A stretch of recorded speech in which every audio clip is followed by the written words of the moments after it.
So I got my first opportunity to step into the role of teacher or facilitator all the way back in the 1900s, 1999 to be exact. And it was a product knowledge class for a hair product line called TG. And the man who was apprenticing me at the time, Tyson Daniel, I think mostly in an act of desperation, taught me the script to step into the salon and basically teach them about these hair products. And at that point, I can really honestly say that I had two specific intentions stepping into that room. One was to not fall on my damn face and make an ass out of myself, but two was to look cool. So the one thing that really did happen during that first class, though, is I caught the bug, and I knew that being a facilitator and educator was going to be a huge part of the future of my career. A lot has changed since then, and that's exactly what we're going to talk about today with my awesome friend Carolyn. So welcome to episode 10 of the Out of Step podcast.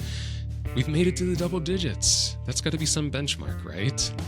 This is the podcast for those of you who are called to be in service of other people, that live in this ecosystem of supporting other humans. You might be a facilitator, a coach, a mentor, a guide, a healer, whatever you call yourself. If you support other humans, this podcast is for you. And specifically for those of you that are like me, and we live on the edges of these areas of expertise and exploration. Because I don't know about you, but I've never been real good at walking the straight and narrow path that society wants me to. And if you are listening and you feel called to step into the world of coaching, supporting other humans in any way, or perhaps you're already doing it but want more of a foundation or want to do the inner work that is required for this type of support, my Wayfaring Method program, which is an 8-month coach certification, is currently open. We start May 20th, so not long to jump in. I've got 4 seats left. If you're interested, I'll make sure that there's a link in the description of the podcast here so that you can find out some more information, or you can just come find me, Andrew.Carruthers on Instagram, and shoot me a direct message and ask me some questions. But if it feels like you are called through what you hear in this podcast, then I'd love to hear from you. I met my guest today at a Pneuma breathwork certification up in Vancouver, British Columbia, just a handful of weeks ago. And there was definitely a connection right off the bat. I just felt this warmth of her heart and this curiosity, but also a real sense of depth. And especially as I got to know her more, I understood why. Because Carolyn has been a meditation, mindfulness, yoga guide for people for over 15 years now. And what started as a ski season yoga discovery in Whistler evolved into a body of work focused on nervous system support, breath work, and sustainable interchange, which I love that she brings in this aspect of sustainability. Carolyn Ann Budgell is her full name, and she leads retreats, trainings, corporate sessions around the world. And she weaves together meditation, conscious breathing, restorative practices in a way that feel grounded and deeply accessible. Her work is rooted in the belief that we can't necessarily force transformation, but we can create the conditions for it. And that's what she tries to do through her work. She offers simple, practical tools to regulate the nervous system, shift long-held patterns, and build more steady, connected relationships with the mind and the body. And I have to say, she is amazing at holding space. I'll share this in the podcast as well, but I'll set it up right now.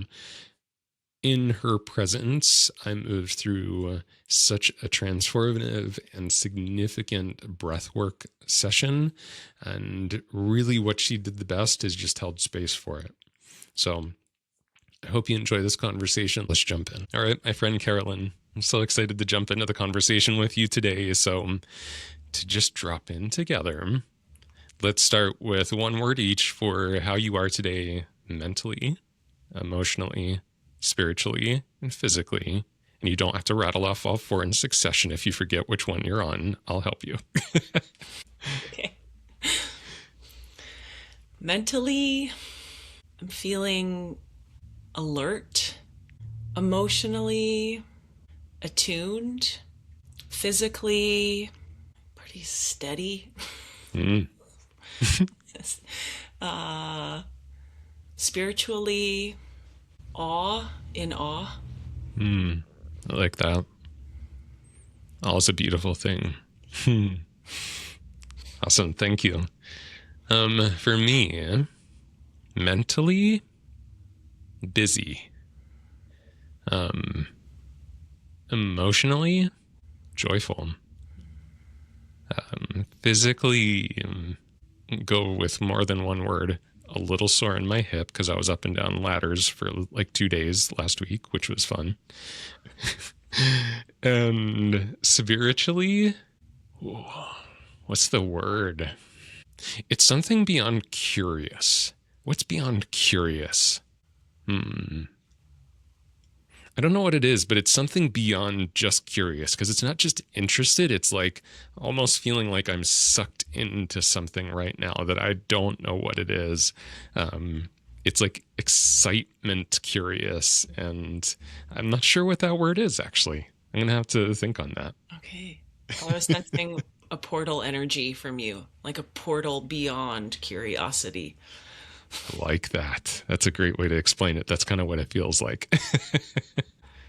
So the thing that you and I discussed as far as like what we wanted to jump into today was talking about this evolution of facilitation and like how we have changed and shifted as facilitators.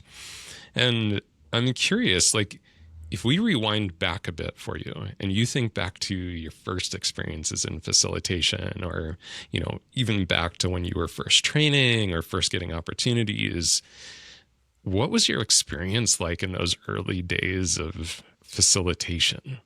The first thing that comes to mind is the Wild Wild West. I don't want to say that I was alone, because I had mentors or people who supposedly were in the role of mentor, to help mold me or help support me when I started leading 200-hour yoga teacher trainings very early as a yoga teacher. I think Okay. 2 years in as a yoga teacher, I got hired by a yoga studio in Vancouver, BC, to help support their team with leading yoga teacher trainings. And so there was some mentorship through that studio, through some of the other facilitators of the training, and I had my own mentor at the time. And, you know, a lot of it was like self-led development, self-led growth. So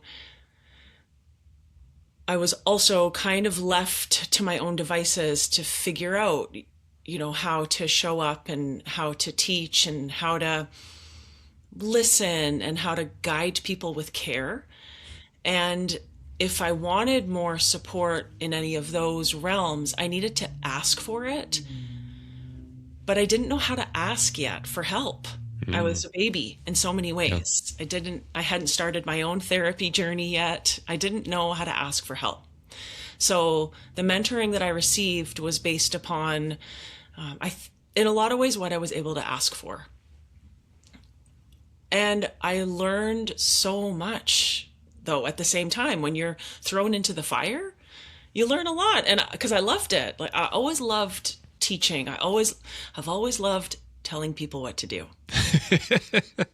And I remember that it dawned on me, I guess about 20 years ago, 18, 20 years ago, when my brother and I were arguing about something, and he made a quip along the lines of, you know, "You're not my teacher in this moment, Carolyn." And to me, that was revelatory. I realized, oh, I'm telling everybody what to do. I'm treating everyone as though they're my student in my class and I have the right answer. So I've always loved telling people what to do. It's always been really, and it's not always like the contract that everyone is in it with me for. That's not always, the social contract that is appropriate with everyone. But I've always loved, just kind of seeing through the illusions and the beliefs and the opinions. I've always loved kind of pulling back the curtain. So with facilitation, I dove right in. I've learned a lot along the way, and it all, has led me to now, which is to a place of going in with no plan, no agenda, which you and I connected upon. Yeah. This notion of how powerful and important it is to not go in as the teacher with all the answers and I'm going to change you. I've taken a real, 180 in that regard. Yeah. And I think a lot of people that do start on the path, those early years are coming from a place, I definitely can relate to this, of I want to be the person telling people this is what to do. This is what's right. That's what's wrong. There's definitely a lot of self pumping up that can happen in those early years of teaching. And I like that you even made that distinction too, because kind of like in my perception of the word facilitation, there's actually a lot of roles that live under that title of facilitation. There can be kind of like the speaker, kind of motivational speaker type person. There can be the teacher, which is more of the instructor, like, okay, I have specific steps and processes I'm going to outline and show you. There can be more of the mentor, which is, hey, I've done this before. Let me show you the way, but I'm going to let you kind of take your approach. And then kind of for lack of a better term, I call it just the pure coach, which is like what you just said. I'm going to actually step back and just create the opportunity for you to discover for yourself. Like, I'm not going to influence in any way, shape, or form. And like, to me, within the title of facilitator, all of those pieces live somewhere, right? Like they kind of can come online as needed throughout the course of any type of facilitation. And I like what you said. Now I want to kind of rewind a little bit, because one of the things that you said was that you learned in the fire, which I think that a lot of different people have different paths to how they started. Because I was almost given just like the straight up handbook, and it's like pretty much just read the script. Like, there wasn't a whole lot of learning kind of on my own or kind of discovered on my own. It was almost so detailed and so outlined that there was almost no autonomy to ask questions or to discover something for myself, because it was just straight up, here's how you do it, follow the script, don't argue, just follow the lead. How'd that work out for you? Well, that's the thing, right? Like, I think about both of our paths now, like, and I think probably both of us got something very different from it. Because in one way, I do think I got really strong foundations from being told exactly step by step, this is exactly how you do it. Like, there was nothing I had to question.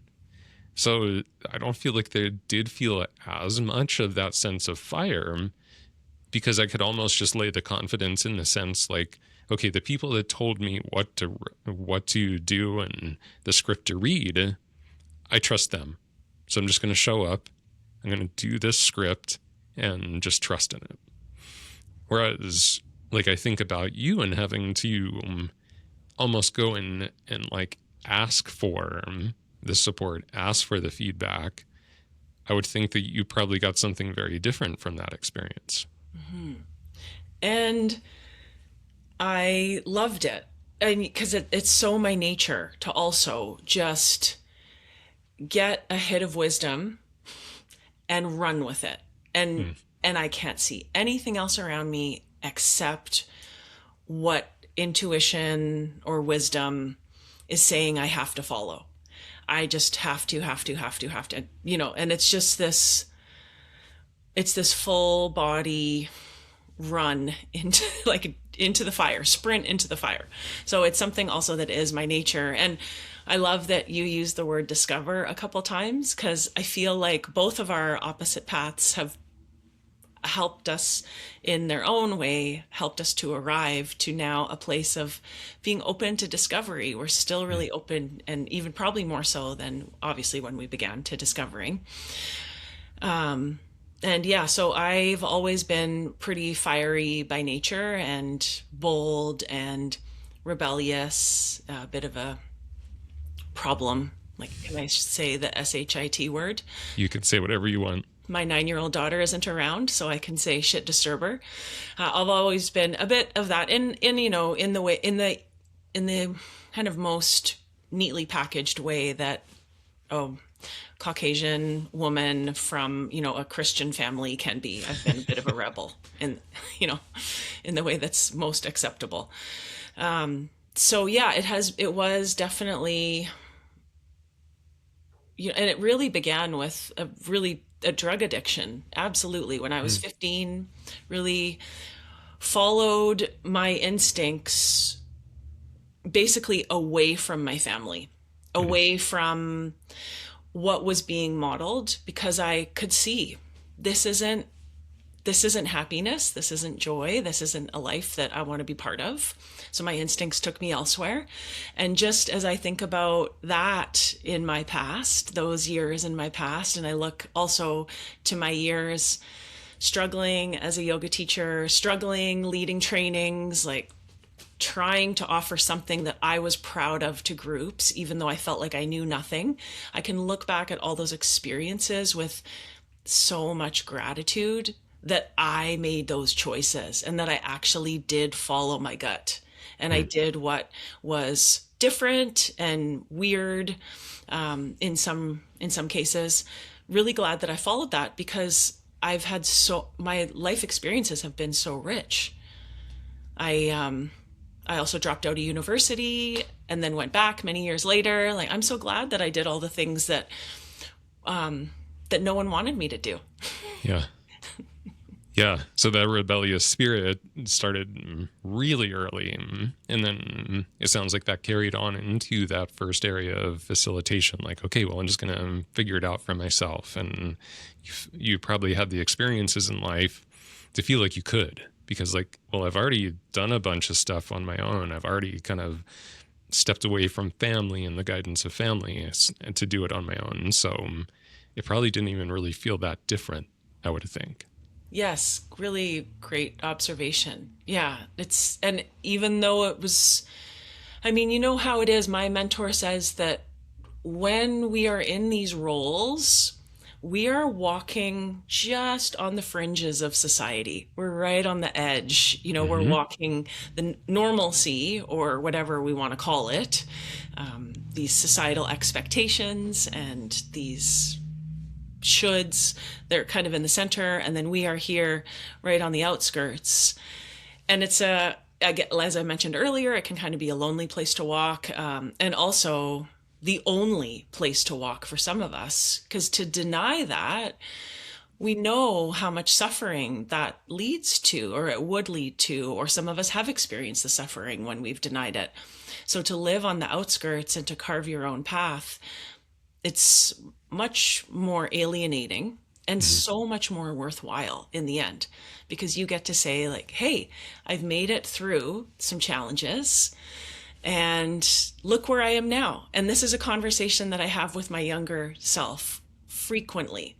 I'm like, hey, you were yelling at people as a younger child. You were like trying to corral people to, dance the way you were dancing, and no one was listening to you, and you were taking care of everyone because everyone needed help. But look at where we are now. Everyone's okay. We're still kind of on the outskirts, and we're okay. Sometimes we still are, getting those herding the sheep of the students, and then we're all okay. It's worked out. Yeah. It is kind of amazing to look back at so much of the chaos, because I definitely created a lot of chaos in my world.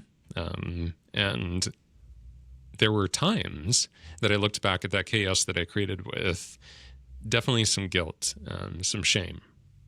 And then now, as you know, I'm starting to get into my later adult years, I think I look back at them more as, holy shit, like I really like this person that I am, and that chaos creation and navigating through it, even though it maybe left some burned bridges, some hurt people in the past, it's okay. We're here now, and I'm really happy with who I am today.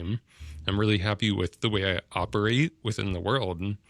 I don't know I would operate in those ways had it not been for those moments of chaos, or being the troublemaker, or being the shit igniter, you know, as you said. I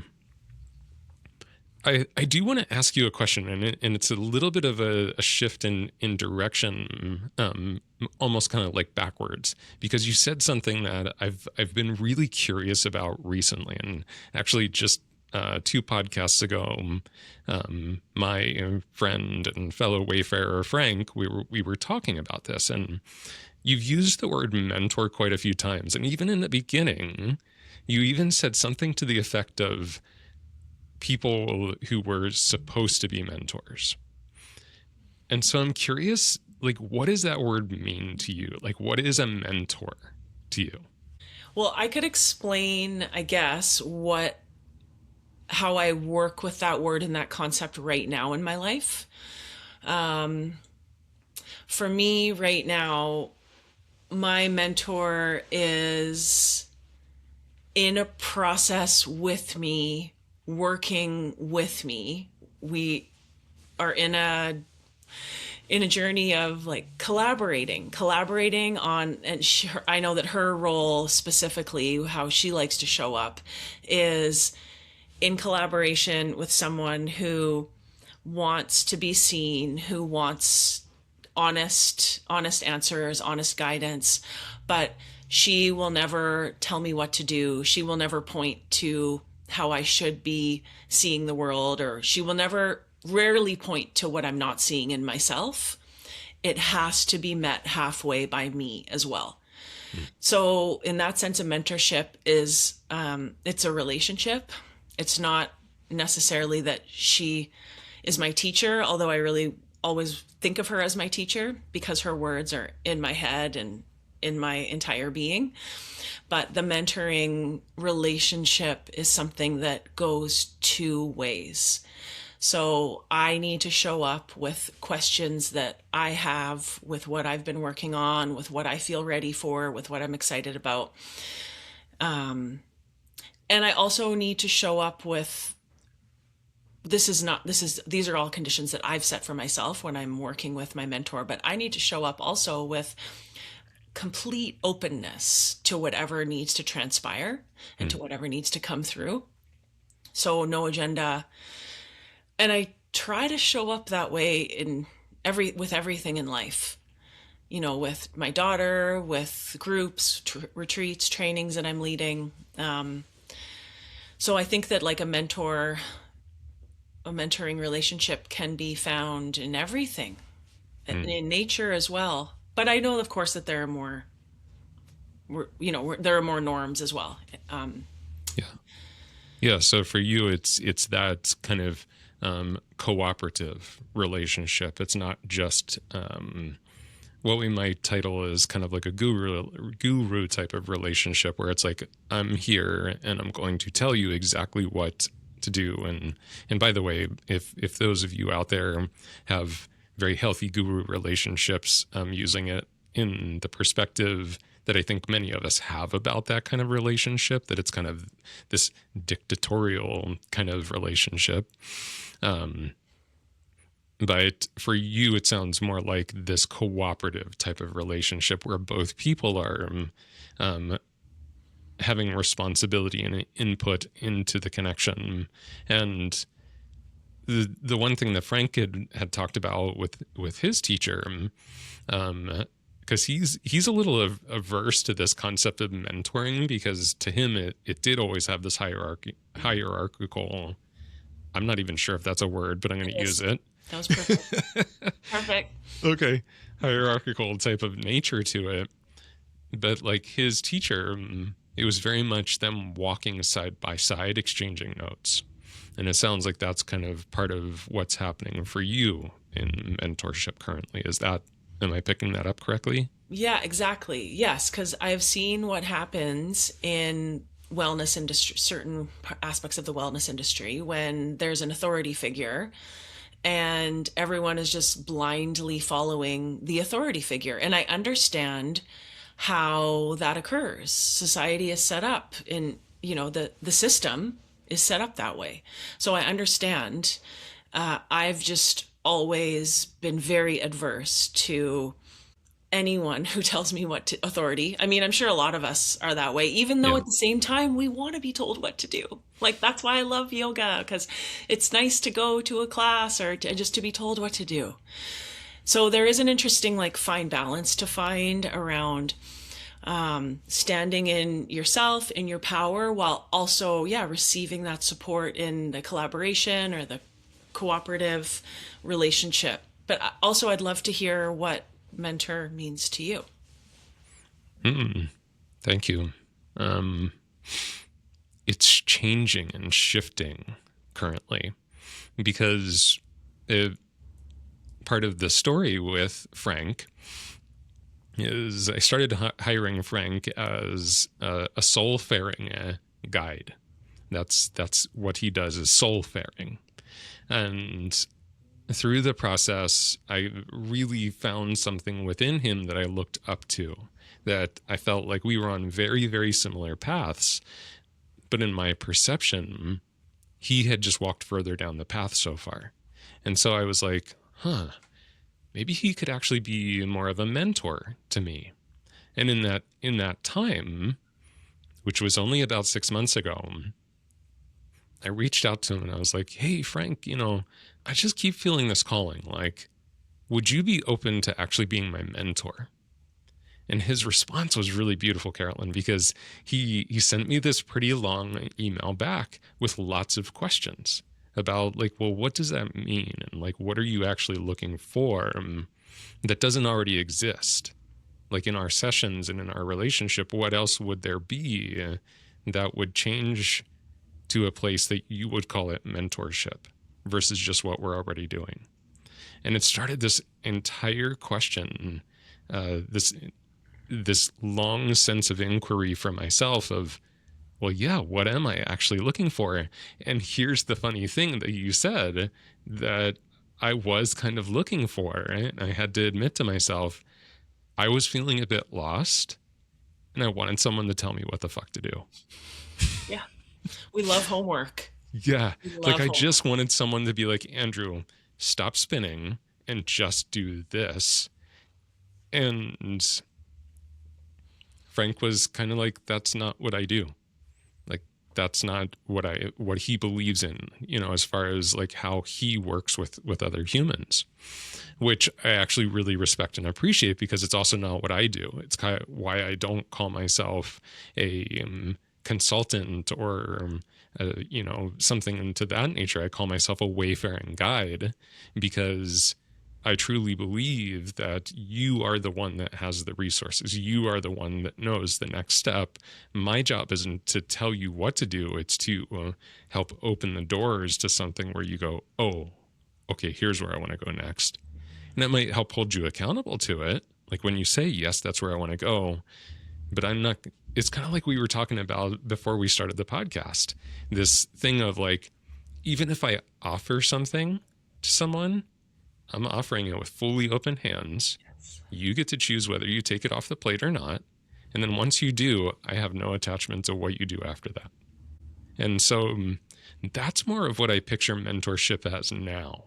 And one of the other things that Frank shared in the podcast that I thought was really beautiful, and I do not remember who the original teacher of this concept was, but it was almost more from a religious context, but Frank applies it also to this sort of teacher relationship. But it's the direction of the triangle. if the teacher is offering things to us, like, hey, here's something you could do. Here are ways of being, here are ways of thinking, but the triangle is pointed towards the student. The intention is this is in service for the student, and the student is the one that makes the decision on what to do with that. That keeps things, I guess, healthy, for lack of a better term at the moment. When the triangle starts to point towards the teacher, that's when it turns into that like traditional kind of concept that we have of like, oh, here's the superior figure that's going to tell me what to do, and I'm just going to follow orders and just take it for what it is. But I have to say that there is definitely a level of comfort in the old perception that I had of the teacher or the mentor, where it's just tell me what to do. It's easier. Mm-hmm. And I have to admit to myself, that's part of what I was looking for, is I was tired of it being hard. I just really wanted someone to be like, Andrew, stop, just do this. But that also was me looking for something easy. It wasn't necessarily looking for something that was going to be the most beneficial to me. And so, yeah, this concept of mentor that I currently have is much more than what you described, this cooperative interchange type of relationship versus the director, the person at the top telling the others what to do. Amazing. What a cool experience for you to have and to be so open about. It makes me, a couple of things came up. One was around boundaries. And then, and to start off really quickly was just how important it is for us to dissect the words that we use. Yes. And the ideas that we have behind the words that we use, and the words that everyone uses, and then we just go along with those definitions, or we yes. have attachments to certain words, and we hold on to those attachments, even though that's not really what we believe anymore. It's still some younger part of ourselves is thinking, well, this definition kept me safe. Yes. So I'm going to hold on to this definition of teacher or mentor, or even guru. Like for me, I have a definition of guru that I'm still trying to unpack. I mean, the straight up translation is like revealer of the light, really, one who helps shed light or reveal light. And so it's a beautiful word. And I am still trying to teach myself that that's really at the essence of what we're all doing here, is trying to fill each other, or just mirror light, hopefully, to each other. But it does also bring up this point of boundaries around, whether or not you're in a relationship of mentor or mentee, or friendship, sounds like between you and Frank, the value in knowing how to hold yourself steady, especially when you're having a conversation with someone who, is asking for something, and Frank, I don't know, let's just say in general, someone may have at one point wanted to give it and say, yes, I want to help, but to hold oneself steady when they're being asked something of them that they could easily give is such a practice. That's been coming up for me a lot. It's always come up. My mentor, she would say, years and years ago, she would say to me, in response to me saying, I don't know how to teach a good class. Like, I don't know what's next. I don't know how to evolve. I don't think that people are listening. I don't think they want what I have to offer. And she would always respond by saying, you're walking into rooms filled with shame.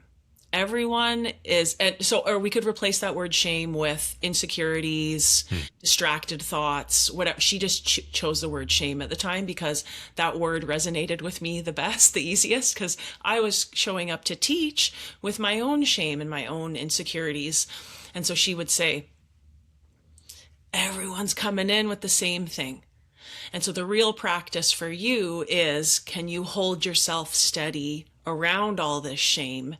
And And when you do find that anchor, those boundaries of care for you, I'm not going to say a boundary is a wall. I'm going to say my definition of boundary is how much can I care for myself?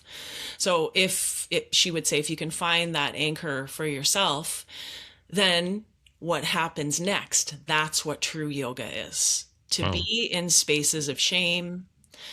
And we see it, it's all around us. We're all suffering, angry, exhausted, wanting more, disconnected. Like, well, what happens when we say stay steady? And what sounds like what happened for you is that you were able to discover so much. And like, it's a whole new realm into what mentor means. And to probably how you want to show up too, because that's what you are to a lot of people, even though you don't use that word. It's amazing what we can do when we hold ourselves steady. And I'm not saying that I'm good at it, but I sure do practice. It's so challenging. But I'm here for the challenge, because if things are just good all the time, I'm not growing. So I'm going to revel in the joy when it's here. And it's normally when I'm with my daughter or when I'm in the forest by myself. I had some joy in the breathwork training with you last month, Andrew, that we took together. That was really awesome. But generally, I am really open to the struggles and the moments where things feel awkward and icky and people are reflecting things to me and showing me where I am not steady. Oh yeah, I still got to go deeper, Carolyn. Always got to go deeper.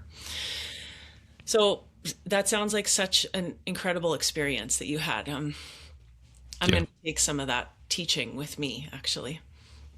And speaking of mentor, like, to me, that definition of like a true mentor, because I still like that word, honestly, because I've reframed it and I've created it into something that feels really quite nourishing at this point. To me, Frank was being such a beautiful mentor in that moment, because he was doing exactly what you just said, Carolyn. Like, he was showing me through his actions what it looks like to hold steady in that moment. It could have, because let's be honest, it feels really fucking good when someone's like, Andrew, what would you do? You're like, oh yeah, this is going to feel so good. Like, let me tell you exactly what you should do with your life. It feels good. Let's all admit it. But what Frank modeled for me and mentored for me in that moment was, let me stay grounded. Let me stay in my security of who I know I want to be. And let me hand it back to this person and let go of attachment of what he does with it.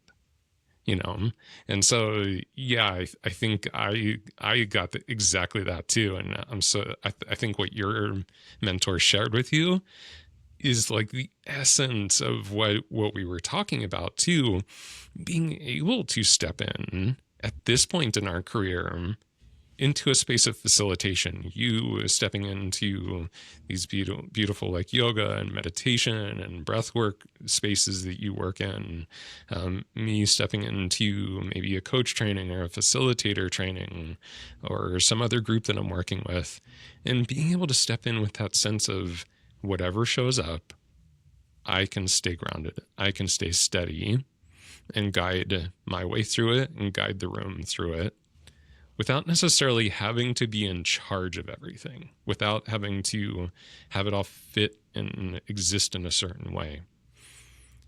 And I don't know that I necessarily had that potential, or, well, not potential, that skill set when I look back at early parts of my career. I could look back at early parts of my career, and my early part of my career as a facilitator was me like going into salons and teaching people how to cut hair. It wasn't, all of the wellness and mindset and communication and coaching and stuff that I do now. It was teaching people how to do haircuts. And at that point, I don't know that I could have stepped into a 3-hour class without a pretty solid lesson plan of, here's how I'm going to open class. this is the next thing I'm going to do. This is the next thing. Because I was scared shitless. I was doing my best just to like get my butt in the door and like show up in front of people.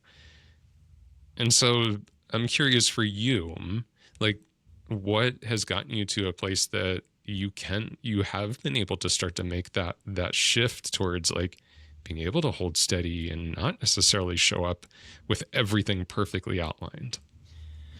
Well, a simple answer, which totally showed up as you were talking about your experience coming in, was nervous system regulation. I'm like, of course, when we're doing something new, it's scary.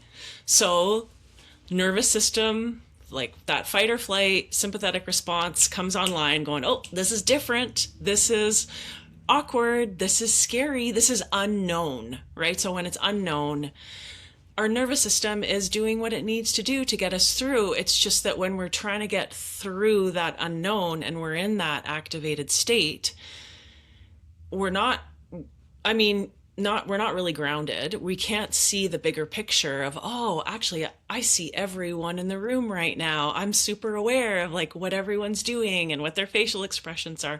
It's hard to have that big picture perspective when we're in that fight or flight state. And the fight or flight is not wrong. It's good. It helps us get through those challenging times, right? Where we're in a growth curve.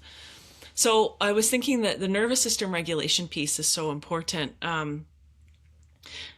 So, ways to stay in the body, just basically connected to our body. Because when we're in fight or flight, we get so in the over analytical, overthinking. We call it, it's kind of like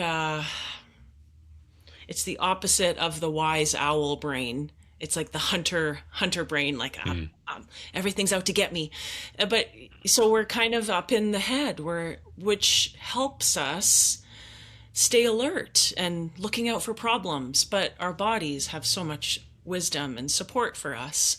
So getting more into the body. And it's funny how, coming from a background of yoga, how I didn't really learn that for a long time, how to be in the body, even though I was in my body teaching physical practices.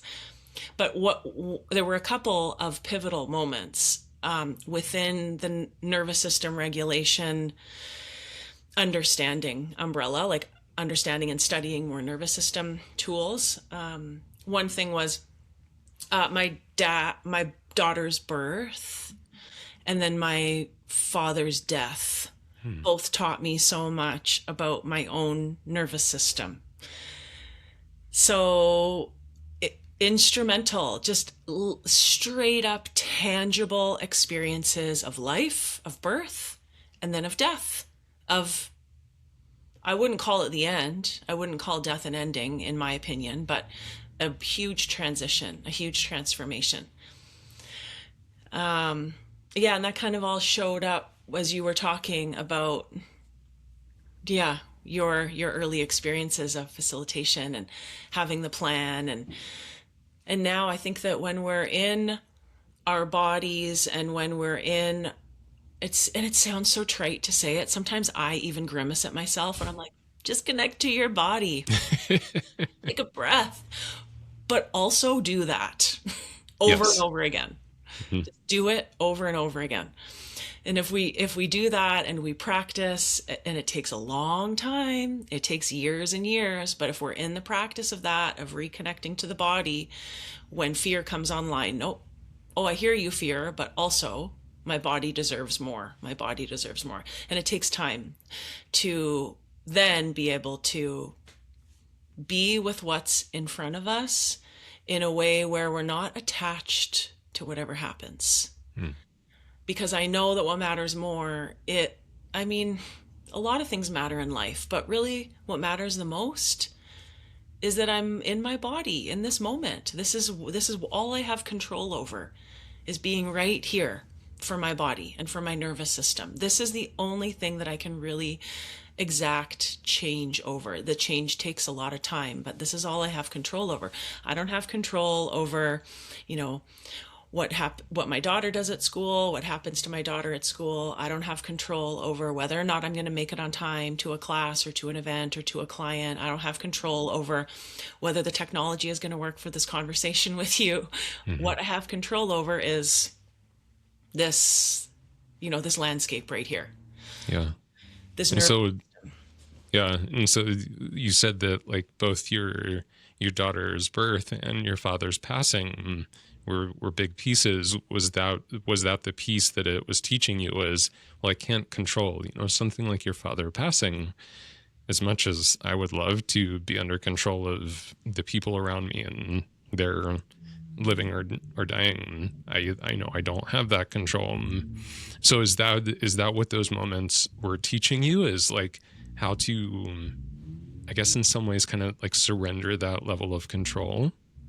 Yes. What first showed up for me in those moments was that all the years of practice that I had done up until that point were worth it. They were worthwhile. They were helpful.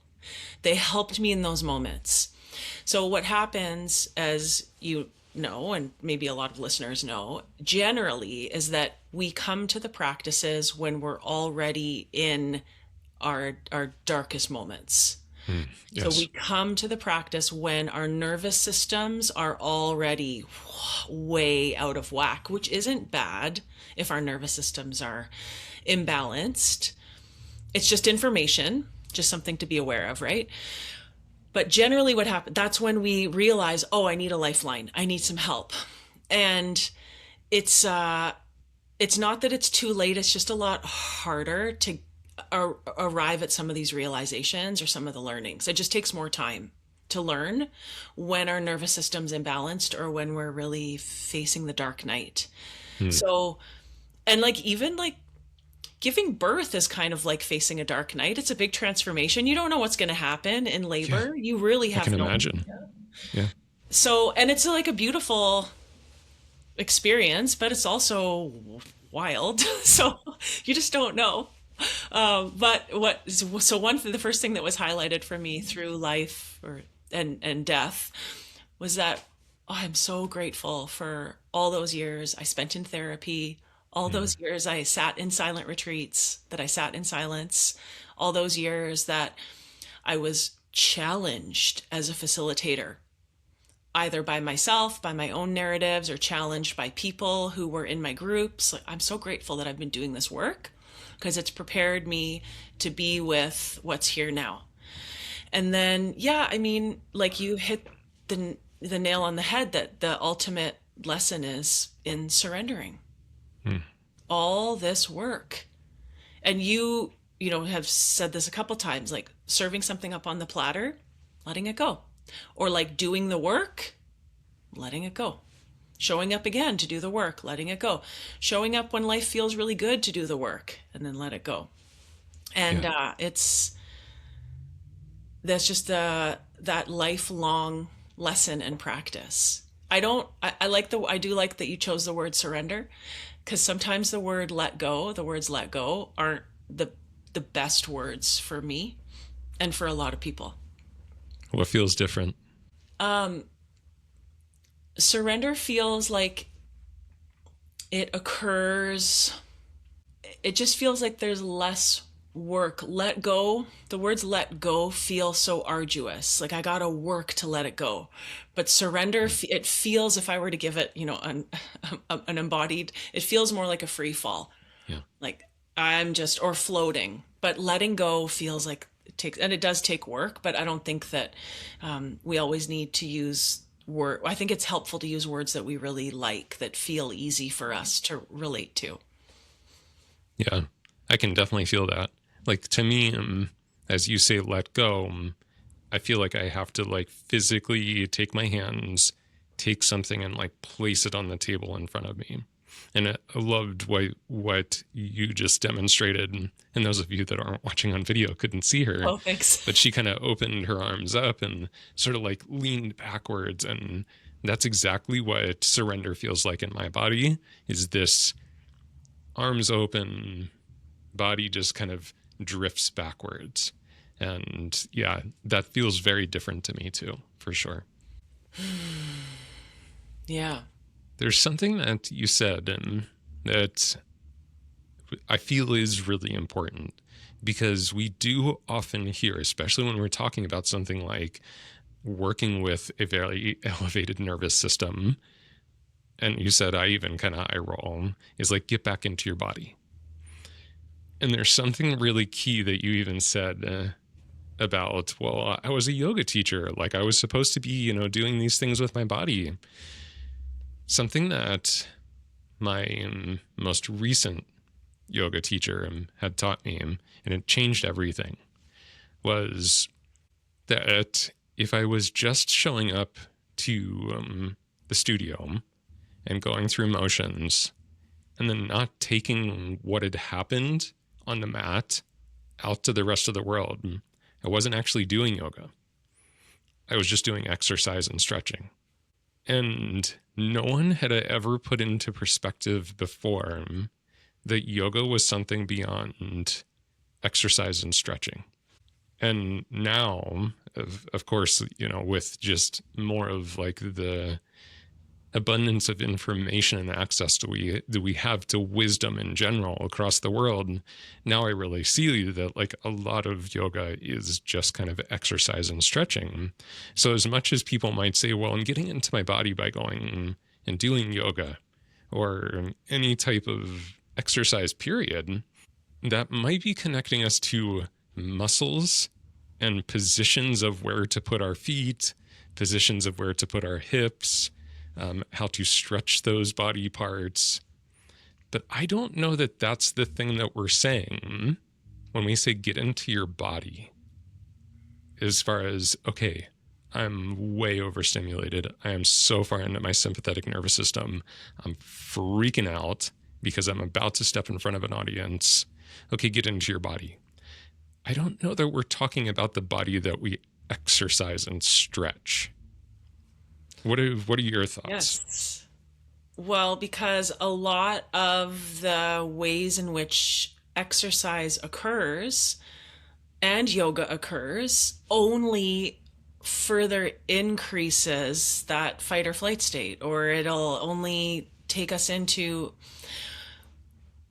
a more aroused or activated state. So especially if, and this is not, of course, true across the board whatsoever, and there are also cases where classes are very full and busy. Well, that's going to put a lot of people into a state of alert, just to be around in a busy classroom setting, loud music or lots of talking at the start, so that can definitely get people further away from a balanced, grounded nervous system. And then the speed at which the exercise is occurring, or the speed at which the yoga flow is happening, it's usually a bit destabilizing, which is sometimes important. So the good stress is necessary. It's important to have good stress, but what I was really thinking about when you were talking was like the integration. You go to a yoga class and you feel like you're getting into your body, but then you leave the class and then you're back out in traffic, or you have to rush to the grocery store and and there's no time for integration, and which, we don't have time. I understand. There's not enough time. Because of the way society is set up, people are working. They're at work for many hours a day, driving for many hours a week. So there's not enough time. But all that said is that some of these exercises do take us even further away from the state that maybe our nervous systems could reside in a little more often. And when we're thinking about, getting into the body, yoga is a great gateway. I always think of it as like the gateway towards spirituality. It's a good introduction. And even just moving the body in any way, walking, tai chi, yoga nidra, like lying down, doing something different with your body. Because if we do the same thing over and over again, we just get the same results. So doing different things is a great way to become acquainted with your body in a different way and affect change in your body and nervous system. But yeah, to say just get into your body, I think we're talking a little bit more about a somatic experience as opposed to doing a yoga class. And so a somatic experience could just be putting your hands on your body, or taking a few deep breaths, or just moving your body or a part of your body or a couple joints very, very slowly, turning your head side to side, noticing the sounds you can hear. It's basically mindfulness in action in the moment and where you find yourself. And I love mindfulness because you can take it everywhere with you. It's always available to you.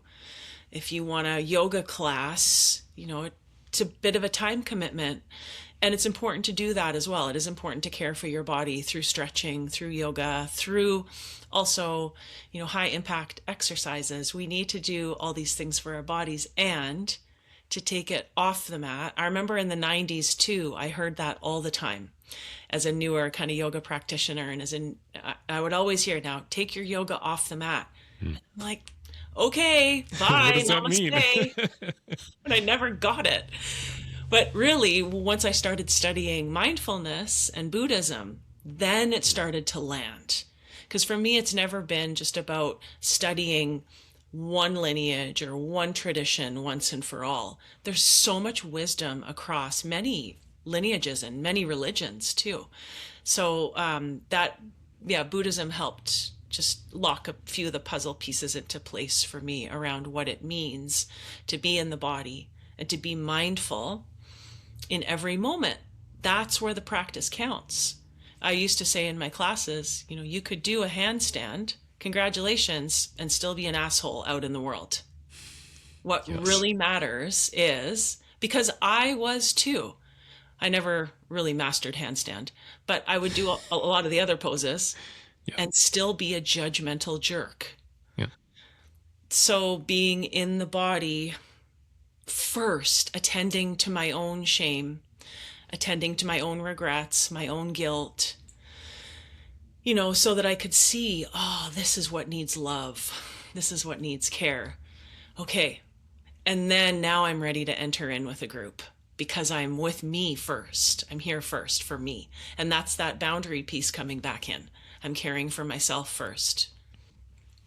It's beautiful. And I like that you made the distinction of when we say get back into your body, especially when it comes to something like trying to work with reharmonizing the nervous system, that perhaps you're talking a bit more about the somatic aspect of the body, the energetic body, more so than like just the muscles and tissues. And also this aspect, I think of it almost like cross-training, right? Like, yes, you were doing yoga, but it wasn't until you started to bring in the Buddhist meditation that those things really came together. And I'm sure that it probably brought your yoga practice to a whole different dimension.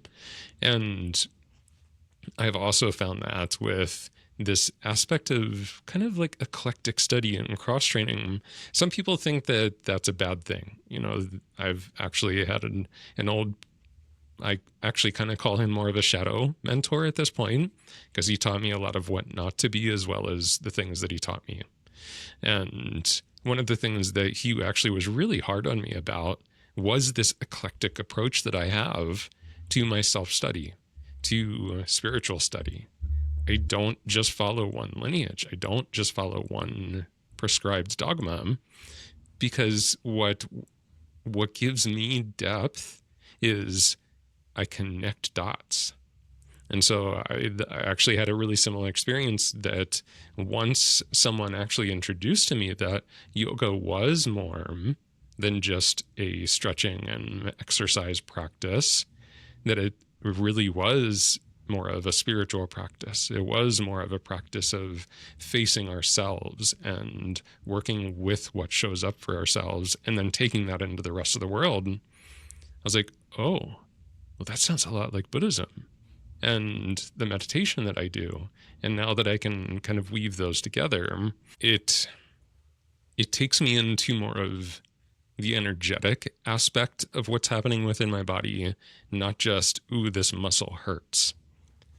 And something that it was actually the Tai Chi teacher here in Olympia that I was taking a few classes from, Debbie Leong. She had said something in one of our classes. She's like, pay attention to what is moving you. And I was like, oh man, like you've heard other things like that, but just sometimes someone says something and you're like, it just snapped. And I was like, oh yeah, like my muscles, yes, are the thing that are kind of physically, mechanically moving me. But what's moving the muscle? Like, what's that thing that's actually moving me? And that was like, oh, I think I can actually feel my chi for real. And it felt like it just connected so many of the dots that I had been tracing out for the last, I don't know, 15 years of practices like Qigong and yoga. And I think kind of similar to what we're even talking about with the facilitation aspect, I don't know that I could have heard what Debbie was saying to us in that class that day had it not been for the last 15 plus years of doing other things too. Yeah. And I don't know that I could today step into a classroom with what we're sharing right now, which is that ability to hold space for whatever shows up and not necessarily feel like I have to have this perfect lesson plan and I have to know exactly what happens from 10 a.m. to 12 p.m. and every dot has to like fit into place. Again, I don't know that I could have done that 20 years ago because I had to get all of that practice and wisdom that got soaked in from just like sort of the quote, the reps to get to this place that I could actually step into a place where I can, I think the one of the things that I saw on your Instagram was you said basically like you were stepping into a weekend of facilitation with very little plan of exactly what was going to happen. And I think a lot of people would be like, what? Oh my gosh, that freaks me out. Yeah.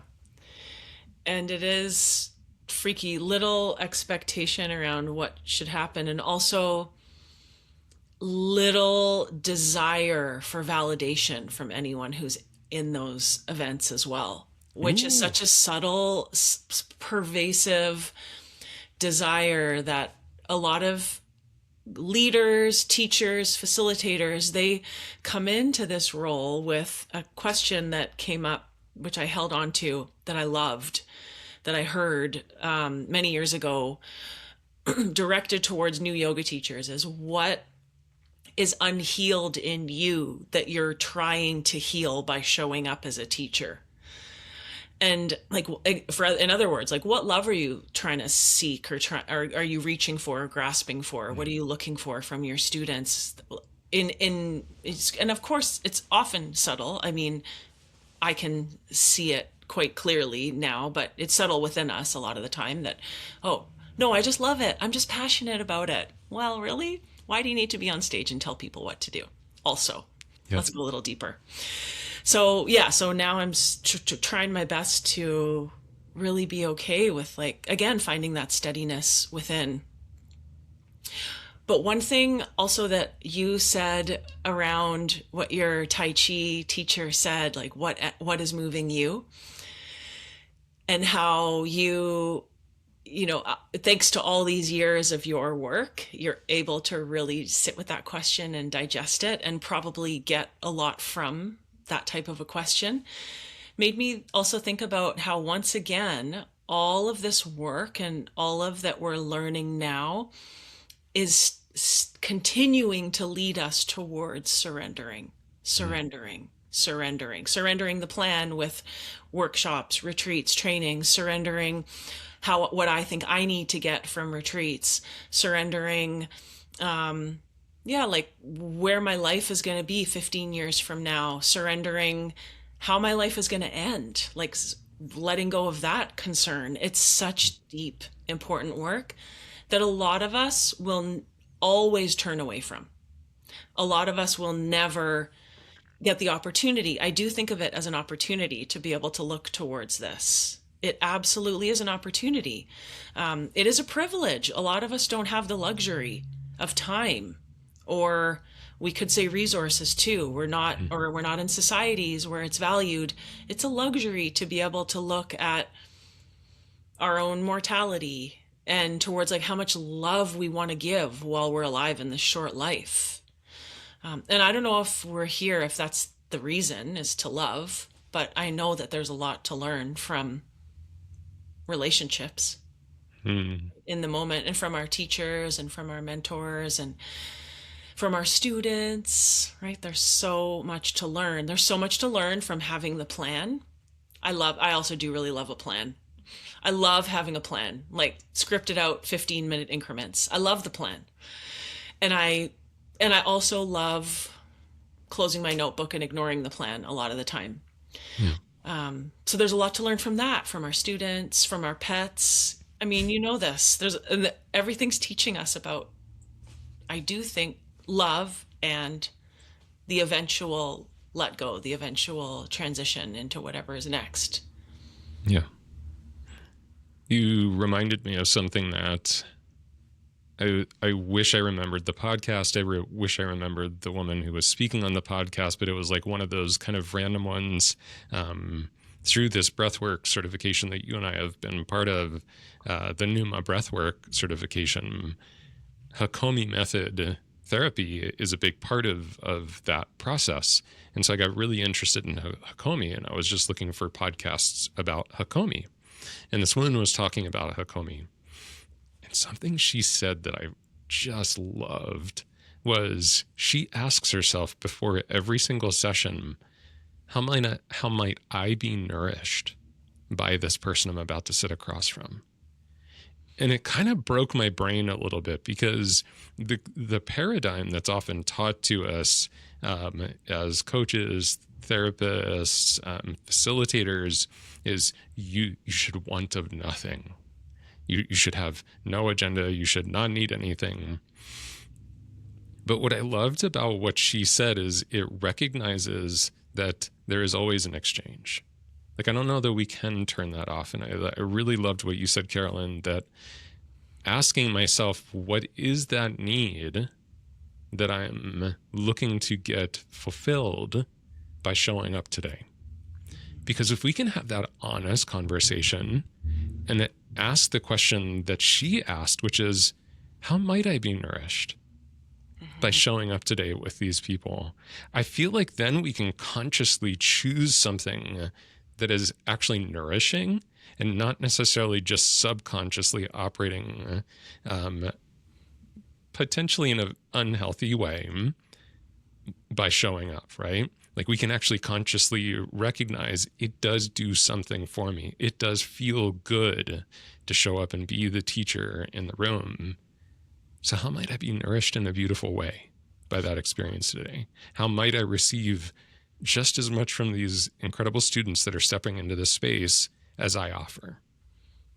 Because we're not above, I mean, we're just in these human bodies, these meat sacks, right? We're not above, I mean, maybe some of us like to think we are, but we're just not above the relationship, as you said. And in the relationships, we falter and we make mistakes, and then we learn, hopefully we grow. We're not beyond any of that. Mm-hmm. Tara Brach says that we awaken together. That's where when the real awakenings occur, is in relationship together. And I remember that, whether it's in groups or in one-on-one work, together. It's such an important, I mean, we are just social creatures, social beings. We need to be together. And this is when we are able to, really see one another. But that intention is so important, like having an intention before we go in with someone or with a group or to a family dinner or out into traffic. I mean, I think about traffic because I drive in it sometimes. So I'm like, okay, what's my intention today? And it makes a difference. Our intention absolutely does, impact our impact in the world. So true. as always, I so badly wish that we just had like another hour to keep going, because I'm like fully, and I'm just like getting stoked at the point that I'm like, shit, I guess I should start to wrap the podcast up. Like, it happens every time. I'm curious, because you have shared so much beautiful wisdom today. So thank you so much for all of that wisdom. As you sit today, as someone who now trains other trainers, if you were to look back to baby Carolyn, baby 200-hour teacher, what wisdom might you offer her? I think it would be to actually really pause a bit more and try and put yourself in the shoes of the other, because it's so easy to other. And so to put my shoes in another person's place, and to look at different situations with just a little bit more softness around like what I think I needed to be receiving. Maybe it's because I felt like I was working so hard and I was really kind of blasting through stereotypes of what was required of me by my parents.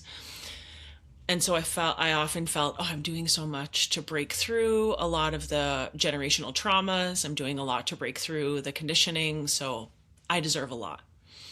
So I think, just to be honest, I'm a very honest person. That's so what I like. Soften some of those beliefs that, and that, and at the same time, I can also look back with a pretty judgmental lens towards myself. Like, at the same time, I would like to also tell baby Carolyn, like, you're right on track, honey.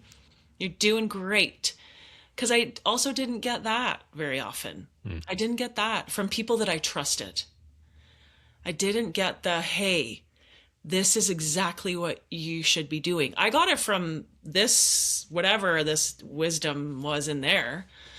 But, and so I echo those sentiments a lot when I'm with groups, because I feel like we could benefit from hearing it a lot more, just receiving that kind of support.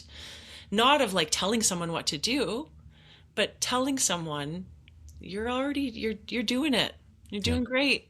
You're asking for help. We're together. This is great. Let's celebrate this. Yeah. I think that's beautiful. And I think you're so right. There's such a willingness to voice what we should do, or how we should do it better, or how we should. Yeah. And I totally think that things could be very different if we heard more often, and you're doing good. Like, you're on the path. Like, there's always going to be ways to improve, but let me also just recognize the fact that you're doing it. You're on it. So thank you for sharing that with baby Carolyn, and also with all of us. Thank you. You're doing it, Andrew. Oh, thank you. I fully received that. And I just want to say too, sharing time with you in Vancouver during the breathwork training was really moving, honestly.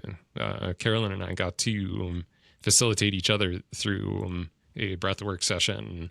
And there is something about your presence that I had a really cathartic, epic, I don't know, it was like 45, 50 minutes. And you didn't do a lot, but there was something about just your presence being next to me that it felt like there was so much permission to just let everything happen. And it was a pretty transformational experience for me. So thank you for that. Thanks. It was really special to be there. Yeah, thank you. I felt I sat next to you on the first day of the training. I was like, I need to sit next to this person. I'm really glad that I did. And I'm so glad that we were connected through breath work. And thank you for inviting me to chat. It's been really nice. I was excited to spend some time with you. Absolutely. It's been my pleasure. Thank you for spending your time with us this afternoon.